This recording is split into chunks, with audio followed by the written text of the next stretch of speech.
जनतेच्या हक्काचा आवाज, सत्ता व्यवस्थेचे प्रश्न थेट तुमच्यापर्यंत. बोल बिनधास्त, चर्चा तर होणारच. इचलकरंजी महानगरपालिका निवडणूक 2026. नमस्कार, जनतेचा अधिकार नामा जाणीव हक्काची या न्यूज चॅनल मध्ये मी वंदना आपले स्वागत करीत आहे. बोल बिनधास्त महानगरपालिकेच्या 2026 या निवडणुकीच्या महाचर्चा तर होणारच. भाजपचे कार्यकर्ते हेमंत वरुटे हे भाजपातून तिकीट नाही मिळाल्यामुळे इचलकरंजीच्या या मतदानासाठी ते अपक्ष असे उभे होते आणि आज ते माघार घेत आहेत. तर त्यांच्याकडून आपण जाणून घेणार आहोत की माघार घेण्याचं नेमकं कारण काय आहे. आपण जाणून घेणार आहोत. मिस्टर आणि मिसेस हेमंत वरुटे आपल्या सोबत आहेत. तर त्यांनी जे माघार घेतलेलं आहे तर त्याचं नेमकं कारण काय आपण त्यांच्याशी चर्चा करतोय. तर सर नमस्कार, तुम्ही परवा एकदमच भाजपमधून बाहेर पडलात आणि अपक्ष उभारणार अशी तुमची ग्वाही होती आणि आता अचानक कळते की तुम्ही माघार घेतायत. नेमकं ह्याचं रिझन काय आहे?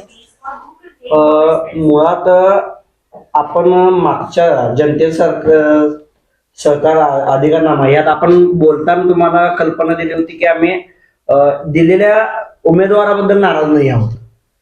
तर ती शीट देताना जे आम्हाला विश्वासात घेतलं नाही याबद्दल आपण नाराज आहोत. आणि पक्षसृष्टी करून आमची म्हणजे आपल्याला का शीट देण्याची पाळी आली किंवा तुम्हाला का डावलण्यात आलं याबद्दल त्यांनी माझ्याशी सविस्तर चर्चा केली. याशिवाय पूर्ण महाराष्ट्रात किंवा योगायोगाने म्हणा की आमच्या समाजाचा म्हणजे देवांग गोष्टी असून दे, हाटकर गोष्टी असून दे, समाजाविरुद्ध समाज अशी लढत ह्या भागात होण्याची शक्यता जास्त होती. त्यामुळे आमचे एकत्र असलेल्या समाजात माझ्या एखाद्या अपक्ष उमेदवारामुळे दुही पसरू नये किंवा समाजामध्ये काय म्हणजे हे होऊ नये यासाठी आपण थोडं नमती भूमिका घेऊन आमच्या पदाधिकाऱ्यांनी माझी समजूत काढून आपण पूर्णपणे याच्यात आमचे जिल्हाध्यक्ष इराणा सिंहासने असतील किंवा आमचे सचिव विवेक हासबे असतील, इतर समाज बांधव यांनी आमचे अध्यक्ष शिवकांत मेत्री यांच्याशी चर्चा करून मला थोडं उमेदवारी माघार घेण्याबद्दल चर्चा केली आणि आम्ही तो निर्णय घेतला. आता तुम्ही समाज बांधवाचं सांगताय तर तुमचा समाज बांधव जो आहे तर तुमच्या विरोधात म्हणा किंवा ते जे उमेदवारी लढत आहेत तर ते भाजप पक्षाकडून लढत आहेत, तर त्यांना तुम्ही पाठिंबा कसा दर्शविणार आहात? नक्कीच जेवढा आम्हाला वाटतं की आपला समाज बांधव पुढे असावा तर आमची पण म्हणजे स्वार्थ होता की आम्ही पण त्यात असावं. पण योगायोग काय असताना ओबीसी समाजामध्ये दोन्ही गट म्हणजे दोन्ही एकत्र आल्यामुळं तो एक कटू प्रसंग निर्माण झाला.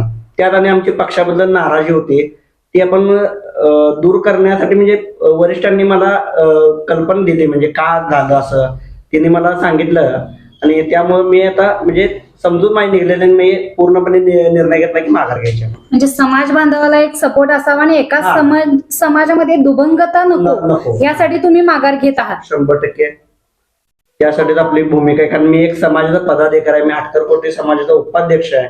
माझी जबाबदारी आहे की समाजात अनेक गोष्टी म्हणजे त्रासदायक होऊ नये किंवा दोन्ही समाज म्हणजे पोट जाती हे एकत्र राहाव्यात यासाठी आमचा प्रयत्न नेहमी राहील. मग मला सांगा की आता समाज बांधव म्हणून तुम्ही पाठिंबा देणार आहात की भाजप पक्षाचा कार्यकर्ता म्हणून? प्रथम सगळ्यात पहिला समाज बांधव म्हणून पहिलं पाठिंबा असेल आणि मी भाजपचा जुना कार्यकर्ता गेले 15 वर्ष आम्ही भाजप पक्षाचं काम करतोय. मग शेवटी ते आमचं कुटुंब आहे. कुटुंबावर नाराज होणार नाही तर कोणावर होणार हा पण प्रश्न आहे. शेवटी नाराज होताना आपल्या कुटुंबावर नाराज होतोय माणूस. मग ती नाराजी दूर केल्यानं वडीलधाऱ्या लोकांनी नाराजी दूर केल्यावर आपण नक्कीच म्हणजे माघार घ्यायला पाहिजे. वडीलधाऱ्यांचा मान ठेवला पाहिजे असं मला वाटतंय. धन्यवाद दादा. या ठिकाणी आपण पाहतोय की एक समंजसपणा त्यांनी घेतला आणि समाज बांधवामध्ये द्वेष निर्माण न करता एक गोडी गुलाबीत माघारी घेतलेली आहे. मी उभारलो काय आणि माझा समाज बांधव उभारला काय यासाठी त्यांनी स्वतः माघार घेऊन त्यांना एक पाठिंबा दर्शविला आहे. धन्यवाद दादा. आपल्यासोबत हाटकर गोष्टी समाजाचे जिल्हा अध्यक्ष आहेत तर त्यांच्याकडून जाणून घेणार आहोत की नेमकं काय झालेलं आहे आणि माघार कशासाठी आहे. तर सर्वात प्रथम सर चॅनल मध्ये आपलं स्वागत आहे. आपला परिचय द्या आणि समाज बांधवांनी जो निर्णय घेतलेला आहे तो कितपत योग्य आहे आणि अध्यक्ष म्हणून तुम्हाला काय वाटतं? नमस्कार, मी इराणा सिंहासने हाटकर कोटी समाजाचा जिल्हाध्यक्ष म्हणून काम करतो. गेल्या 12 वर्षापासून भारतीय जनता पार्टीचं आणि समाजाचं हेमंत वरुटे हे काम करत असताना त्यांनी भागाभागामध्ये अनेक कामं विविध कामाच्या माध्यमातून प्रभागामध्ये चांगले जम बसवलेले आहे, ठसा उमटवला आहे. आणि ह्या कामाच्या जोरावर त्यांनी या निवडणुकीमध्ये प्रचंड ताकदीनं या निवडणुकीला उतरायचं, सामोरं जायचं त्यांनी निर्धार केला होता.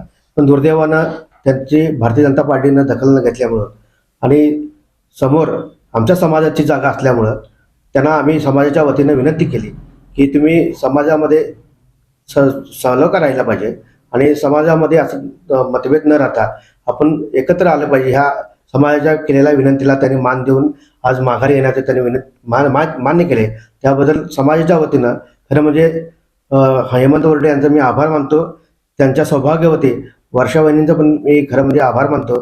त्यांनी समाजाच्या विनंतीला मान देऊन त्यांनी अर्ज माघारी घेण्याचा जो मोठा निर्णय घेतला त्याला मी अक्षरशः समाजाच्या वतीनं आभार मानतो. नमस्कार. जनतेचा अधिकारनामा जाणीव हक्काचे या न्यूज चॅनलच्या अशाच अपडेटसाठी चॅनलला लाईक, शेअर, सबस्क्राईब करत राहा व सदैव अपडेट राहा. जनतेचा अधिकारनामा जाणीव हक्काची या न्यूज चॅनलमध्ये जनतेच्या हक्काचा आवाज. सत्ता व्यवस्थेचे प्रश्न थेट तुमच्यापर्यंत. जाहिराती आणि बातमीसाठी आजच 70 57 87 98 02 शी संपर्क साधावा.